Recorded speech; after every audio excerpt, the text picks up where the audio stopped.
haleluya, haleluya, watu wa Mungu aliye hai. Hakika Mungu anaweza na hakuna jambo gumu la kumshinda. Na ndio maana tuko hapa, yote ni kwa uweza wake. Karibuni sana wapendwa mahali hapa Jerusalem Family TV, ambayo ni huduma ya uinjilishaji kwa njia ya vyombo vya habari. Tunafuraha kukukaribisha katika maombi yetu ya mafungo ya kujinyima chakula ya muda wa siku 12 kwa ajili ya kumshukuru Mungu kwa kumaliza salama mwaka 2025 na kupanda mbegu kwa ajili ya mwaka 2026. Na kila siku moja ya mafungo inawakilisha mwezi mmoja katika mwaka, na ndio maana ni mafungo ya siku 12. Leo ni siku ya 5 ya mafungo yetu. Ina maana leo tunaenda kuomba kwa ajili ya mwezi wa 5 wa mwaka 2025 na wa mwaka 2026. Kwa upande wa asubuhi siku zote ni shukrani, jioni kupanda mbegu kwa ajili ya mwaka ujao. Kwa sababu muda huu tunaomba kwa ajili ya asubuhi, tutasimama kwenye malango ya shukrani ya mwezi wa 5 wa mwaka 2025. Tutamshukuru Mungu kwa ajili ya mwaka mzima katika malango haya ya mwezi wa 5 ya mwaka 2025. Ni muhimu sana unaposhiriki haya maombi, ushiriki katika hali ya kufunga chakula. Funga chakula walau mpaka jioni saa 12 mpaka saa 1 mpaka saa 2, ni wewe tu. Na tunafunga chakula siku 12 mfululizo. Tunakuwa tunakula usiku tu na jioni, basi siku 12 mfululizo. Kuhakikisha unashiriki ukiwa kwenye hali hiyo, ili upate neema kamili za Mungu zilizopo katika hizi sala. Lakini pia tunafanya na tendo la sadaka. Sadaka tunatoa kwa kila siku, tunaitolea sadaka yake. Kwa unaweza ukajumlisha sadaka yako ukaigawanya kwa kila siku kiasi gani, ukakijumlisha ukakitoa kupitia namba za simu tunazoendelea kuwawekea. Yote haya yana maana, na ndipo utapata faida katika hizi sala tunazoendelea nazo. Wapendwa, karibuni sana tuweze kufungua kwa sala ili tuanze rasmi siku ya leo ya 5. Kwa jina la Baba na la Mwana na la Roho Mtakatifu, amen. Tunakushukuru Mungu muumba wa mbingu na nchi, namna ambavyo umetupa kibali kukutana mahali hapa siku ya leo. Tunakushukuru Baba kwa ajili ya upendo wako na uaminifu wako. Asante Mungu, unatupenda kupita upeo. Tunaliinua jina lako, tunaliabudu na tukulitukuza kwa sababu wewe ni Mungu na hakuna Mungu aliye kama wewe. Wewe ni mfalme mkuu mtakatifu, wewe ni simba wa kabila la Yuda. Wewe ni Alfa na Omega, wewe ni Niko ambaye uko, wewe ni Jehova Shama, wewe ni Jehova Ire. Ora poko rianda rabashaka. Tunaomba Roho Mtakatifu neema yako itusimamie hata katika yale tunayoyafanya majira haya, Bwana, ili tuweze kupata kibali machoni pako, katika jina la Baba, Mwana na Roho Mtakatifu tuseme amen. Karibuni sana wapendwa, leo ni siku ya 5. Upande wa asubuhi tuko kwenye lango la shukrani kwa ajili ya mwezi wa 5 wa mwaka 2025. Tunaendelea na somo letu zuri linaloitwa shukuru kwa ajili ya mbegu iliyopandwa malangoni bila kujali matokeo yake.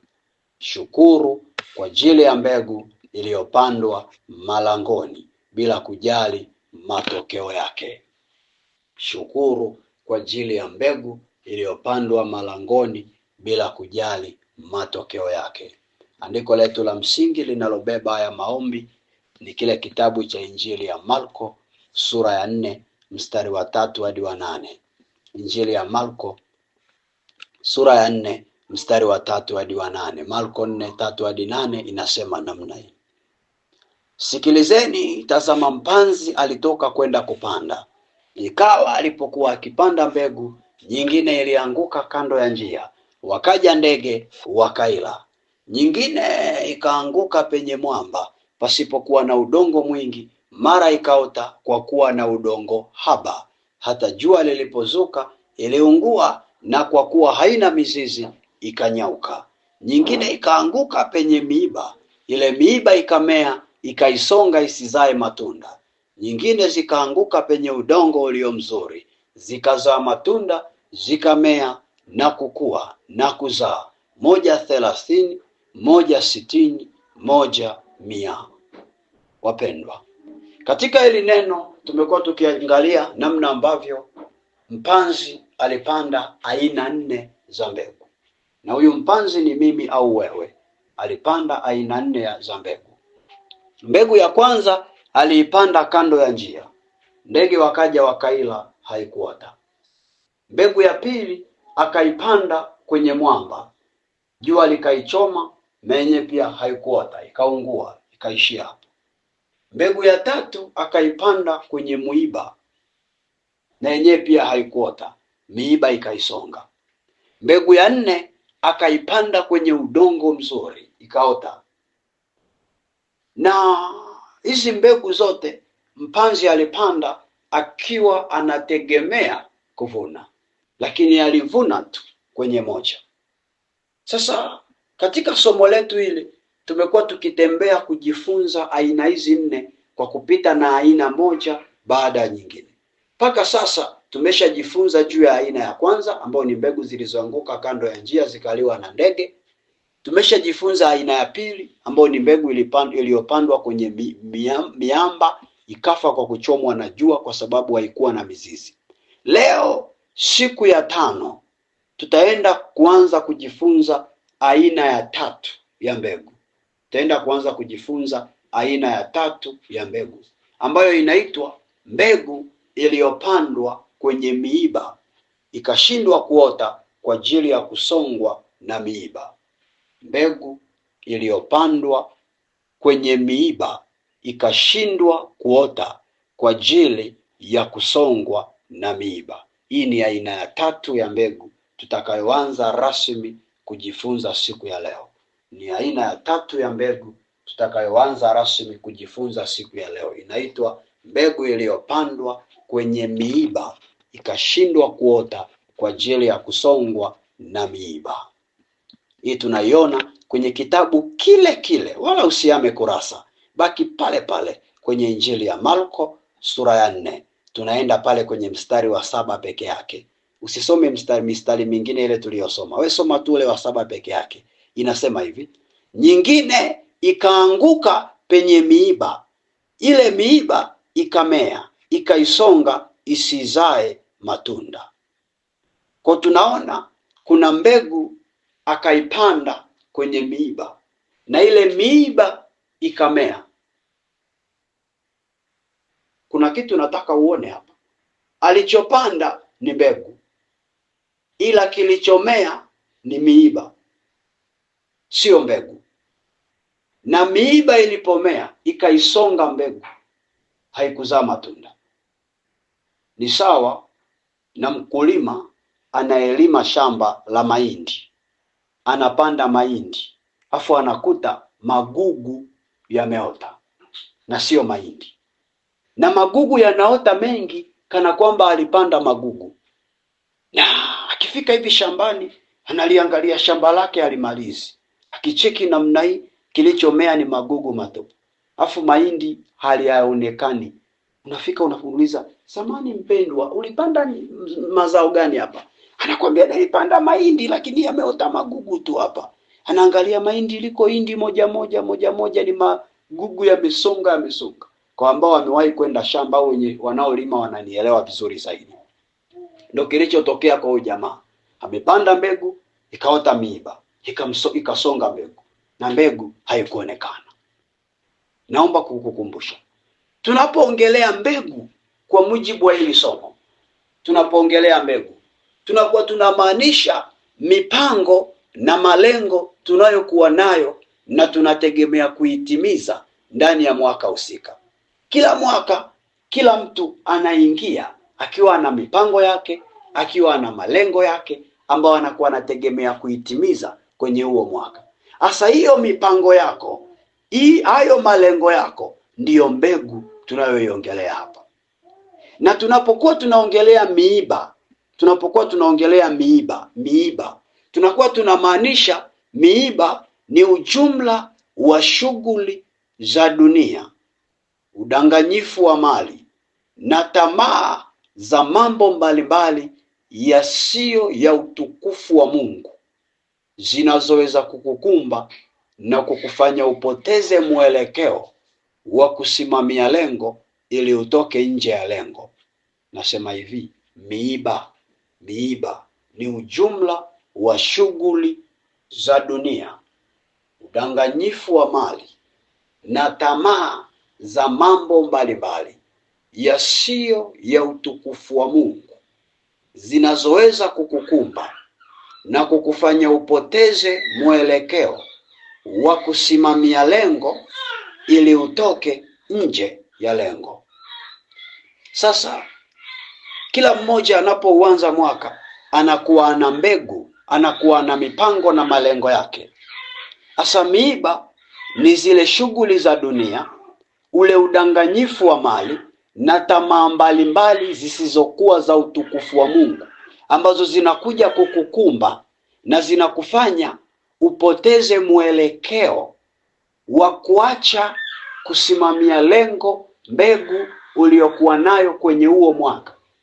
Mfano, mtu anasema mwaka huu lazima nihakikishe nimeenda kusoma shule ya uinjilisti, kujifunza uinjilishaji. Labda taenda Agape Center au taenda Uganda kwenye chuo cha Biblia, popote pale.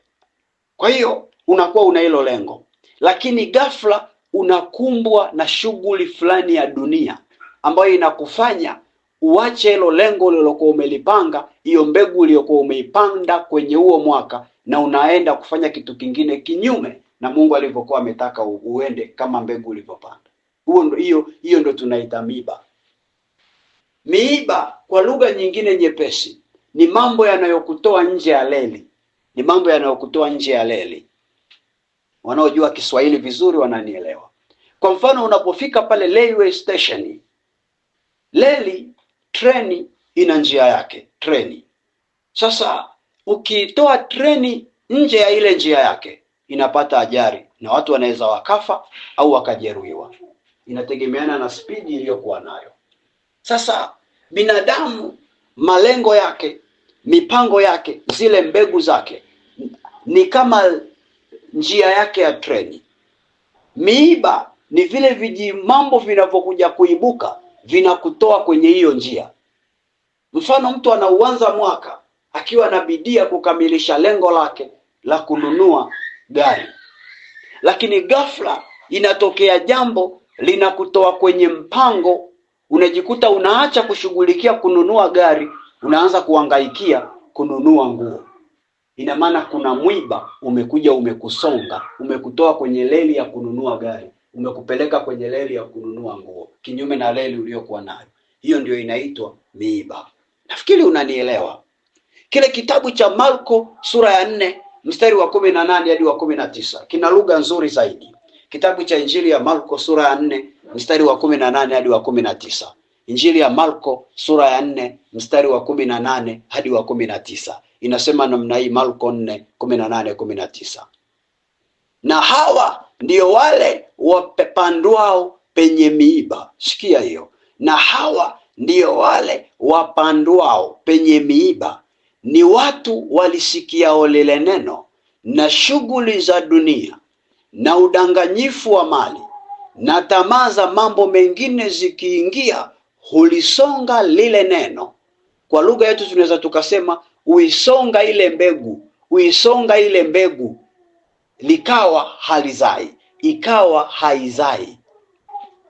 Nafikiri yote tumesikia na tumeona. Kwenye hili neno kiujumla tunaona pana miiba mikubwa mitatu ambayo ina nafasi ya kuzuia mbegu yako ndani ya msimu husika, ndani ya mwaka husika isiote. Kwenye hili neno tunaona kuna miiba mikubwa mitatu ambayo ina nafasi ya kuzuia mbegu yako au malengo yako kwenye mwaka yasitimie, yasifanikiwe. Hiyo miiba mitatu ni ipi? Mwiba wa kwanza, shughuli za dunia. Mwiba wa kwanza, shughuli za dunia. Mwiba wa pili, udanganyifu wa mali. Mwiba wa pili, udanganyifu wa mali. Mwiba wa tatu ni tamaa za mambo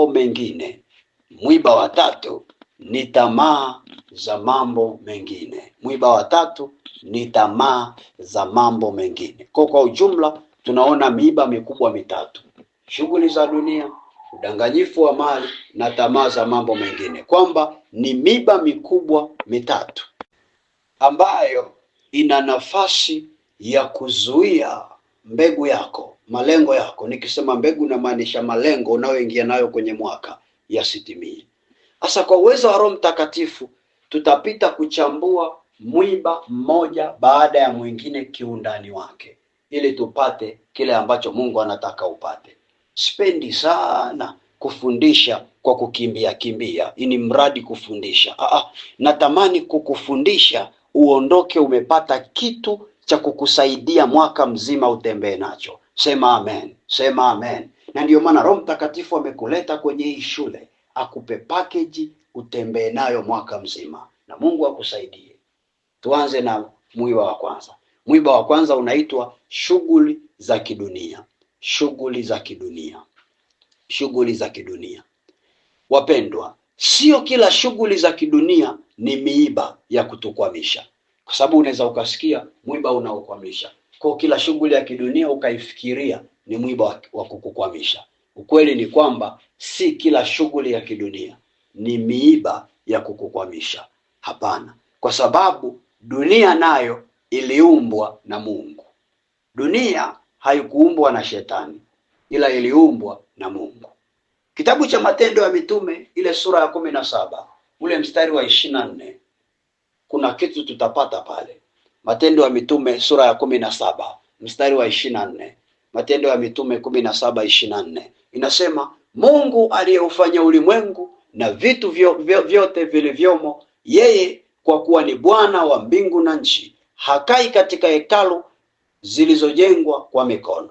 Nataka concept ambayo upate kwenye hili neno ni hapa anaposema Mungu aliyeufanya ulimwengu. Ulimwengu ni dunia na vitu vilivyomo, yeye kwa kuwa ni Bwana wa mbingu na nchi. Mbingu na nchi pia ni dunia. Kwa umeona mwenyewe Biblia inavyothibitisha kwamba Mungu aliumba dunia. Kwa kama aliumba dunia, haina maana ya kwamba tukisema vitu vya duniani tunamaanisha dunia yote kwa ujumla. Hapana. Ila tunaposema vitu vya duniani kama sehemu ya miiba, hapa tunakuwa tunaongelea zile shughuli zilizopo duniani na zinakuwa zipo kinyume na mapenzi ya Mungu.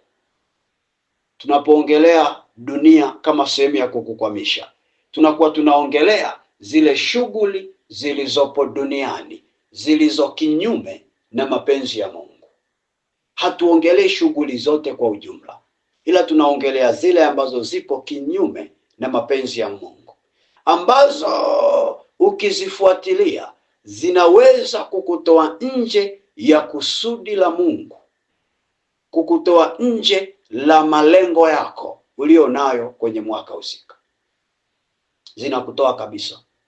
Ngoja nikuonyeshe mfano wa hizo shughuli. Mfano wa hizo shughuli. Mfano. Kutaka kufikia mafanikio yako kwa njia ya kucheza michezo ya kubahatisha au kamari. Kutaka kufikia mafanikio yako kwa njia ya kucheza michezo ya kubahatisha au kamari. Unamkuta mtu anaanza mwaka, ana malengo, ana mipango, lakini fedha ambayo anategemea apate ili kukamilisha malengo yake na ndoto yake na maono yake kwenye mwaka husika, ameinvesti kwenye kamari. Anabeti, anacheza kamari, anapanga mikeka, anasubiri mkeka utiki ndiye apate hela kukamilisha malengo yake kwenye mwaka. Mtu ana mpango wa kumiliki kiwanja. Hela ya kiwanja ataipatia wapi? Anategemea kwenye kubeti. Ana mpango kwenye mwaka wa kusoma au kusomesha watoto. Anapata wapi hela? Anategemea kwenye kubeti. Mtu wa Mungu ale hai, ukiingia kwenye mwaka na unategemea shughuli za kubeti ndiye ambazo zifanikishe malengo yako, hiyo ni miiba. Hiyo ni miiba. Hiyo ni miiba. Itaisonga mbegu yako na hautaweza kuona mafanikio. Na ndio maana ukimkuta mtu anayebeti, wote ni wajinga watupu. Wote hamna kitu. Na wanakuambia wazi kabisa kwamba ipo siku tu utashinda.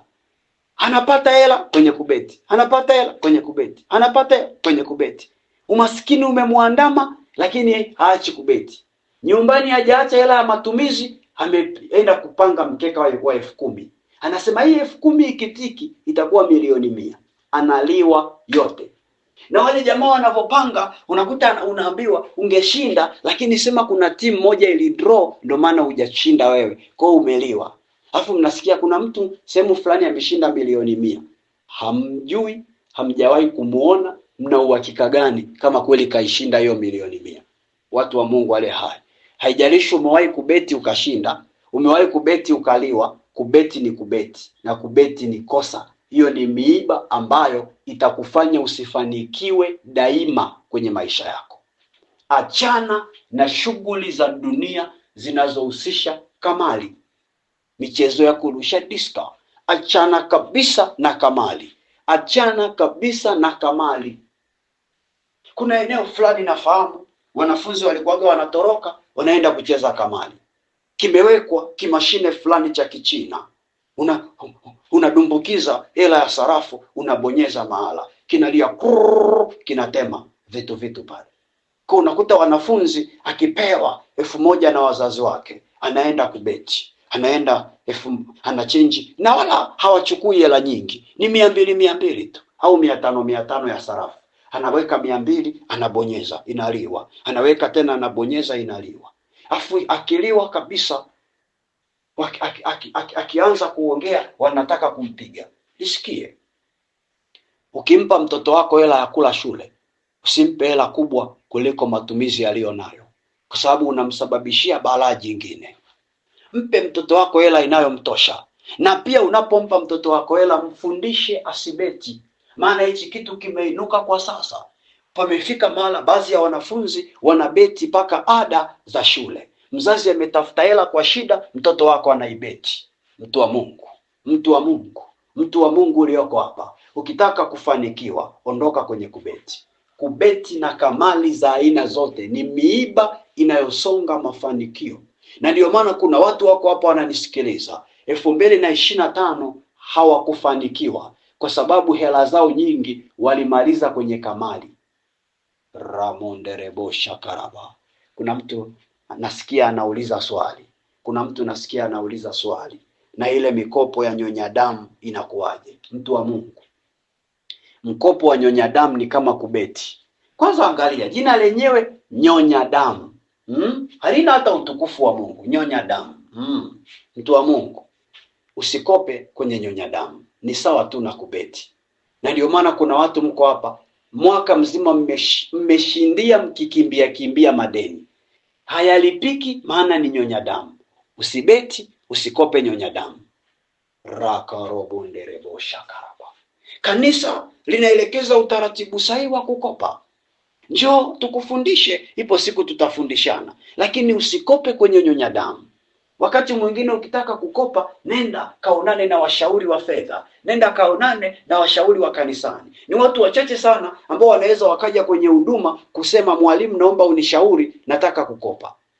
Wengi wanakuja kusema, mwalimu, niombee, madeni yamenielemea. Wanaosema nataka kushauriwa kabla ya kukopa ni wachache. Wengi ni wale ambao wameshakopa, wameharibikiwa. Kataa kuendelea na hiyo roho. Hiyo roho ikome. 25, 26 ukawe mwingine. Sema amen kwa jina la Yesu. Tusonge mbele na shughuli ya pili ya dunia. Kufikiri ukitumia uzuri wako kwa kudanga na kujiuza, ndio utapata maendeleo kwa haraka. Kufikiri ukitumia uzuri wako kwa kudanga na kujiuza, ndio utapata maendeleo yako kwa haraka. Kuna baadhi ya watu anaingia kwenye mwaka akiwa ana mbegu, akiwa na malengo yake na mipango yake, lakini rasilimali alizonazo ili kufanikisha projekti zake ndani ya mwaka, ili kufanikisha malengo yake kwenye mwaka, ni mwili wake mwenyewe. Anasema, mimi ni mtoto wa kike bwana, mimi ni mtoto wa kike, Mungu ameniumba na uzuri wote huu, nalalaje njaa. Kwa unakuta kazi yake ni kudeti tu na wanaume. Leo anadeti na mwanaume huyu, kesho anadeti na mwanaume yule, haoni shida kulala nao, haoni shida kuwapa uchi wake. Yeye anachoangalia ni apate hela, aendeshe maisha yake. Mtu wa Mungu, kuishi kwa kutegemea ngono ili uishi ni sawa na miiba inayosonga mbegu zako. Na ndio maana kuna watu mko hapa mlijigundua mwaka huu mmeathirika na VVU. Kuna mtu yuko hapa na si mmoja, wako wengi, huu mwaka walijigundua ni waathirika wa VVU. Kwa nini? Kwa sababu walikuwa wanaishi kwa kutegemea miili yao. Nisikilize, miiba inapokusonga inakuachia vidonda vya kudumu, na ndio maana umebaki na ugonjwa. Neema ya Mungu inaponya na kuhuisha.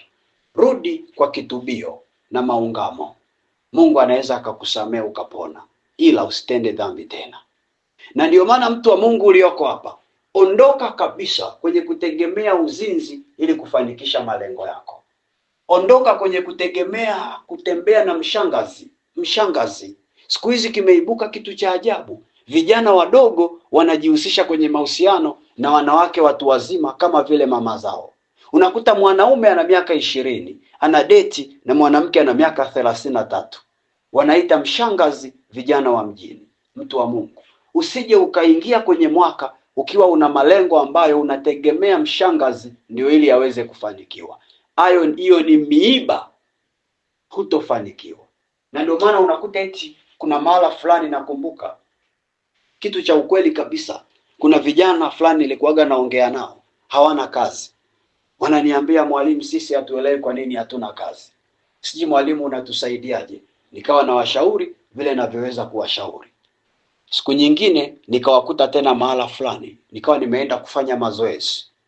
Hao vijana nikakuta wanaongea, wanasema, yani maisha alivyo magumu, natamani tu nipate limshangazi langu liniweke mjini. Yani kijana anawaza kutafuta maisha, amekosa kazi, amekuwa jobless, option aliyo nayo basi anaomba apate mshangazi, apate limama limuweke mjini. Umeona akili za vijana wa sasa hivi? Ndio maana kama una kitoto wako kijana, ombea sana akili yake. Wamepigwa na adui. Mpendwa, usikubali kuwa na hiyo mentality. Hiyo ni miiba, hautafanikiwa. Tuangalie mazingira mengine ya kidunia yaliyo miiba. Kuishi na kufanya maamuzi kwa kufuata mkumbo wa watu wengine na sio kufuata Mungu anavyokuongoza.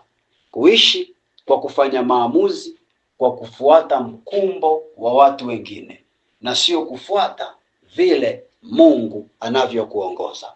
Unapoishi kwa kufuata wengine wanavyosema, wengine wanavyosomesha watoto wao, na wewe unatamani usomeshe hivyo hivyo, hiyo ni miiba, itakusonga. Utashindwa kufikia malengo. Wengine wanavyovaa, na wewe unataka uishi kama wao wanavyovaa. Huku mtaani huku, hasa maisha ya Uswahilini, kuna vituko sana. Unakuta mwanamke anamlundikia mme wake msululu wa majukumu, kinyume hata na uwezo wa mume alio nao. Anajua kabisa mme wangu kipato chake kidogo, lakini anamlundikia majukumu kede kede. Kwa nini? Kwa sababu huyo mwanamke anaishi kwa kushindana. Kwa sababu alipita Mha anakopesha vitenge na yeye anakopa, kwa sababu kaona wakina mama nani nao wamekopa. Anapita mtu anauza vyombo na yeye ananunua, kwa sababu kaona wakina mama nani nao wamenunua. Anapita mtu anauza sijui mikeka na yeye ananunua, kwa sababu kaona wenzake nao wamenunua. Mtu wa Mungu, ifike mahala uishi kutokana na we ulivyo. Usiishi kwa kufata mkumbo. Kuishi kwa kufata mkumbo ni sawa na miiba inayokutoa kwenye leli, kwa sababu haujui mwenzako mfuko wake una shilingi ngapi. Ishi kadiri ya mfuko wako. Na ndio maana ukiwa kwenye ndoa, mwanaume, kuwa wazi kwa mke wako. Mke wangu, kipato nachoingiza ni hiki. Na mwanamke, mme wako akiwa wazi, uwe na huruma. Uwe na huruma, mwanamke ulioko hapa, uwe na huruma. Acha kuishi maisha ya kuiga wakina mama nanili. Ujui vipato vyao, ujui maisha yao. Ishi kama we ulivyo.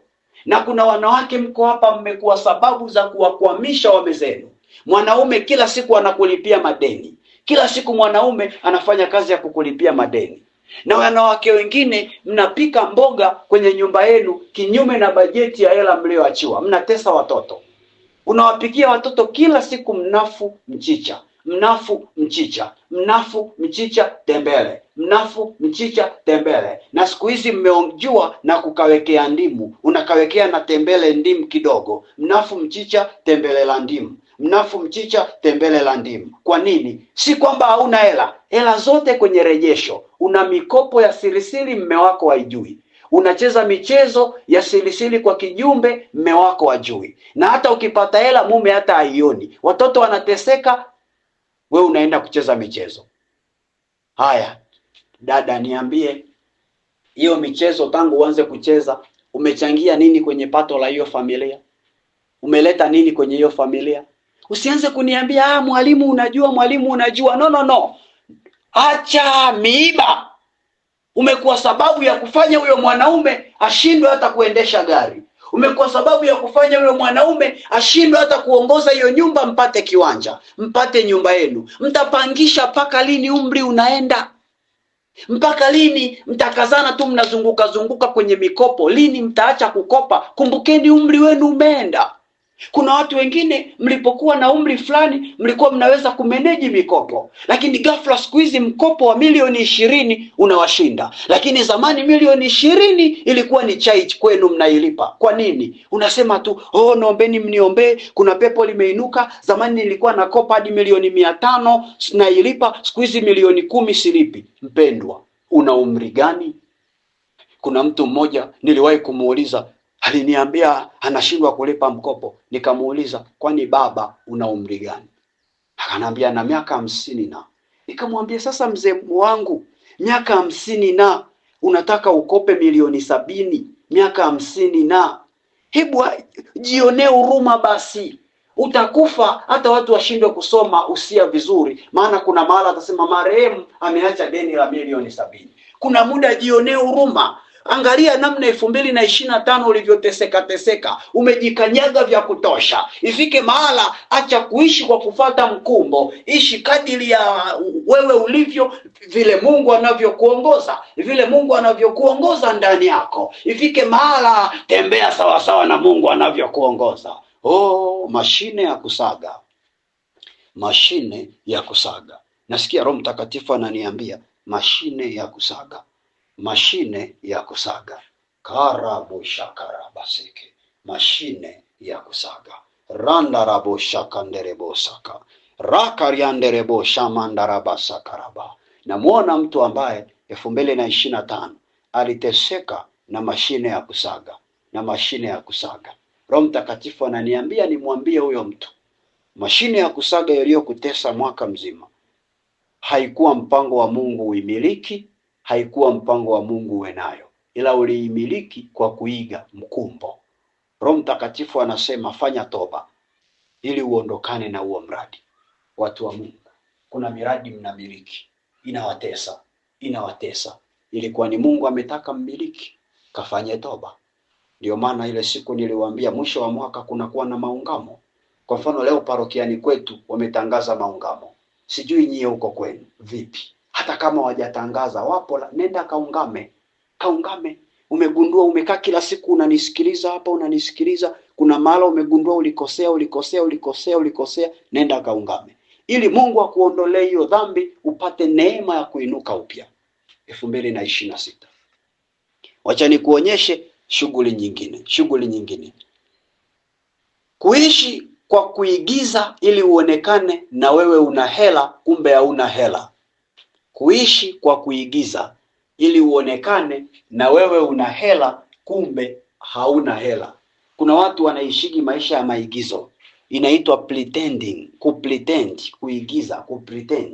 Mtu wa Mungu, kuishi maisha ya kupretend ni sawa na mwiba utakaosababisha usimamie kwenye malengo yako. Kuishi maisha ya kupretend. Acha niwamalizie na hichi kitabu cha Warumi sura ya 12 mstari wa 2. Ni kitabu maarufu sana. Warumi 12:2 inasema, wala msifuatishe namna ya dunia hii, bali mgeuzwe kwa kufanywa upya nia zenu, mpate kujua hakika mapenzi ya Mungu yaliyo mema, ya kumpendeza na ukamilifu. Mungu ameonya na amekataza tusifuatishe namna za dunia hii zilizo kinyume na mapenzi ya Mungu. Tusizifuatishe. Usifuatishe namna za kuishi maisha ya kubeti. Usifuatishe namna za kuishi maisha ya kutumia uzuri wako kudanga, kujiuza, kufanya ngono ili upate hela. Usitufuatishe namna za dunia hii za kuishi maisha ya kufanya maamuzi ya kuigaiga watu, kufata mkumbo. Usifuatishe namna za dunia hii za kuishi maisha ya kupretend, ila fuata mapenzi ya Mungu. Mapenzi ya Mungu, tembea kwenye hayo yaliyo mema na makamilifu. Mapenzi ya Mungu yako kwenye Biblia. Soma Biblia, elewa nini Mungu anachokusemesha, ishi kwenye hicho, utaona mafanikio. Watu wengi sana, wengi mno, mmekwama huu mwaka kwa sababu ya kuishi maisha ya miiba. Mmekumbatia miiba. Angalia kwa mfano, mradi unauanzisha we mwenyewe, afu huo mradi unakusababishia kisukari, huo mradi unakusababishia kansa, huo mradi unakusababishia vidonda vya tumbo. Si muiba huo, umesha kuchoma. Hasa ndio watu wengi 2025 ilikuwa hivyo. Ndio maana muda huu nataka tuombe. Tumuombe Mungu toba, na ukiweza nenda kabisa kaungame ili uanze mwaka mpya ukiwa safi. Kisha tutashukuru pia kwa ajili ya hiyo miiba. Tutashukuru. Kwa nini tutashukuru? Tumeambiwa tushukuru kwa kila jambo. Anayeshukuru kwenye mazuri tu ni mtoto wa kiroho. Mtu mkomavu anashukuru kwenye mazuri na mabaya kwa sababu yamemwachia shule, yamemwachia somo. Na ndiyo maana tutasimama kushukuru kwa ajili ya maeneo yote ambayo tumesikiliza hili somo asubuhi uliponisikiliza. Iwe ni mchana, iwe ni asubuhi, iwe ni jioni. Afu tutaomba toba, afu tutashukuru. Kamata sadaka yako mpendwa. Tukiwa tunasimamia malango ya mwezi wa 5 mwaka 2025. Tunasimamia hayo malango. Kamata sadaka yako, tusimame kwenye hayo malango. Kushukuru kwa ajili ya hii miiba ya shughuli za dunia. Kumbuka, tumeona kuna miiba mitatu. Tumejifunza mmoja tu, mwingine tutaendelea nao kesho. Hebu sasa twende tukashukuru. Kamata sadaka yako, kama unayo tayari mkononi kamata, kama umeiandaa moyoni kamate moyoni mwako, kwa sababu kwa sasa bado hauna, unajua utakuja uitoe, wewe kamate moyoni mwako. Au sema haya maneno. Sema, Bwana Yesu. Sema, Bwana Yesu, ninasogea mbele zako mimi fulani. Ninaomba Baba unisamehe maeneo yote ambayo niliishi kwenye huu mwaka nikiwa Baba na miiba. Baba, ninaomba unisamehe. Nimetambua kuna miiba nilikuwa nayo kinyume na mapenzi yako. Baba, naomba unisamehe. Sema, Baba, naomba unisamehe. Ninatubu na kurejea kwako, maana nilikosea kukumbatia hii miiba. Sikupaswa kuwa nayo, sikupaswa kutembea nayo, maana miiba hii ya shughuli za kidunia Baba ilinisonga, ikanisababishia kurudi nyuma, ikanisababishia kutokufikia malengo, ambayo Mungu ulitaka nifikie mwaka 2025. Baba, miiba hii ilinitoa kwenye leli. Baba, ninasema asante kwa sababu leo umenijulisha. Baba, ninasimama kwenye hili lango. Sema, Baba, ninasimama kwenye hili lango. Sema, Baba, ninasimama kwenye hili lango la mwezi wa 5 mwaka 2025. Ninaomba upokee shukrani zangu. Ninaomba upokee ungamo langu. Ninaomba upokee na sadaka yangu, ye Bwana, ninayoileta kwako. Baba, ninaomba unioshe kwa damu yako ya thamani. Naomba Baba unitakase kwa damu yako ya thamani. Baba, ninaomba upokee shukrani zangu kwa jina la Yesu, kwa jina la Yesu, kwa jina la Yesu. Endelea kushukuru kwa maneno yako. Endelea kushukuru kwa maneno yako. Roho Mtakatifu anapenda sana kukuachia hizi nafasi za kushukuru kwa maneno yako, kwa sababu wewe ndiye unayejua maisha yako. Wewe ndiye unayejua pitapita zako, wapi ulipita, wapi ulijikwaa, wapi uliyakanyaga. Ukijisikia kuanza na toba, anza na toba, usikimbilie kwenye shukrani. Ukijisikia kushukuru, shukuru. Wewe endelea tu kuomba sawa sawa na kile kinachokusukuma huku ndani. Kumbuka maombi yetu ni mawili tu, toba na kushukuru, toba na kushukuru. Wewe endelea tu. Kama ndani yako bado unasikia kung'ang'ana na toba, usiache. Omba mpaka ule mzigo wa maombi uishe. Omba mpaka kile kinachokusukuma huku ndani kuomba kiishe. Endelea tu kuomba. Roho Mtakatifu anapokupeleka ndio huko. Anajua ulimkosea sana, maana Biblia inasema miili yenu ni hekalu la Roho Mtakatifu, wala msimuhuzunishe yule Roho anayekaa ndani yenu. Lakini kuna watu tuko hapa, tulimhuzunisha Roho Mtakatifu 2025, maana badala ya kumsikiliza Roho wa Mungu tulisikiliza roho za dunia hii. Na neno la Mungu limetuonya, wala msifuatishe roho ya dunia hii, bali mgeuzwe upya nia zenu, mpate kujua yaliyo mema na mapenzi ya Mungu na ukamilifu wake. Kuna watu nia zenu zilikuwa ovu, zilifuata mambo ya dunia. Kuna watu mliharibu ndoa zenu. Yuko mtu hapa hadi aligombana na mume wake, akampiga akarudi kwao, na si kwamba mwanaume ndiye alikuwa na makosa, bali ni wewe mwanamke ndiye ambaye ulikuwa una makosa. Ulifanya mambo ya dunia hii, kwa kuwa na tamaa za dunia. Ukachukua mikopo bila kumshirikisha, ukajihesabia haki. Hebu leo omba toba kwa Bwana. Kuna watu mlipoteza kazi, kuna watu mlipoteza nafasi ya kuajiriwa kwa sababu tu ya tamaa za dunia hii.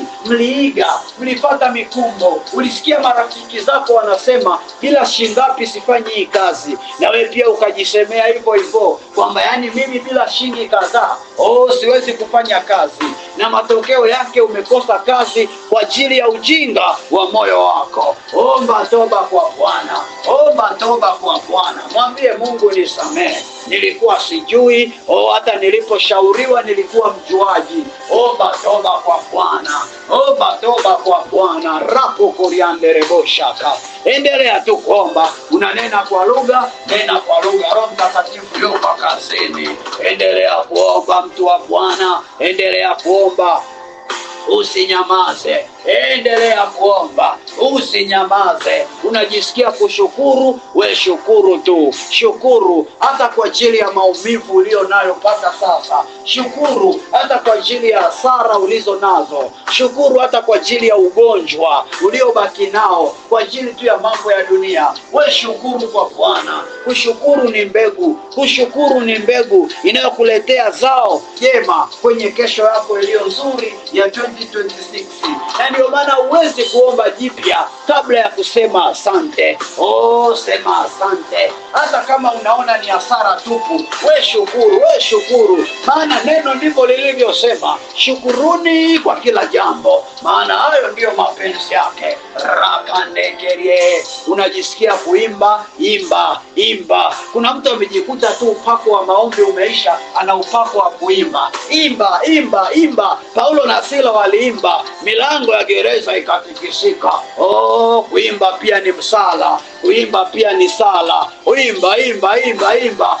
Raposhakande rokote kesa. Unajisikia kulia, lia. Unajisikia kucheka, kutapika,